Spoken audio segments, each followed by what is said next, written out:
যে নারী ফরজ গোসলে দেরি করবে ওই নারীর তিনটি ক্ষতি হবে। অনেক মা বোন এমন আছেন যারা ফরজ গোসল হয়ে যায় কিন্তু এটা করতে চায় না, গোসল করতে চায় না, অনেক দেরি করে করে। দেখা যাচ্ছে রাতের বেলা তার গোসল ফরজ হয়েছে, সে দেখা যাচ্ছে পরের দিন দুপুর বেলা রান্না বান্না শেষ করে এরপরে সে ফরজ গোসল আদায় করে। খবর এটা কখনো করা যাবে না, কেননা এই ফরজ গোসল যখন হয়ে যায় তখন কিন্তু তার নাপাক হয়ে যায় এবং ওই অবস্থা সে কোরআন পড়তে পারবে না, কোরআন ধরতে পারবে না।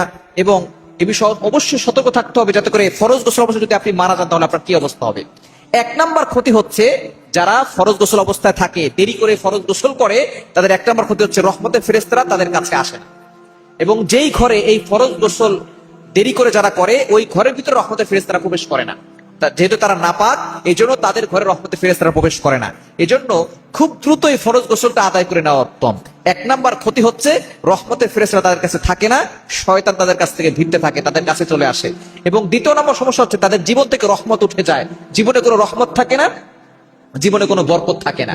যারা দেখবেন ফরজ গোসল দেরি করে করে, এবং দেখা যাচ্ছে যারা ফরজ গোসল দেরি করে করে তারা কিন্তু ফজরের নামাজ পড়ে না, আর যার ফজর ছুটে গেল তার জীবনের সকল বরকত ছুটে গেল।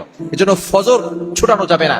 ফজর যদি ছুটে যায়, অনেকে মনে করে যে জোরের সময় একসাথে পড়ে নিব, এটা যে আপনি করছেন অবশ্যই কিন্তু আপনি গুনাহগার হচ্ছেন এবং জীবন থেকে বরকত উঠে যাবে। এবং তিন নাম্বার হচ্ছে, যারা ফরজ গোসলে দেরি করে তাদের জীবনে অভাব লেগেই থাকে, অভাব থেকে তারা মুক্ত থাকতে পারে।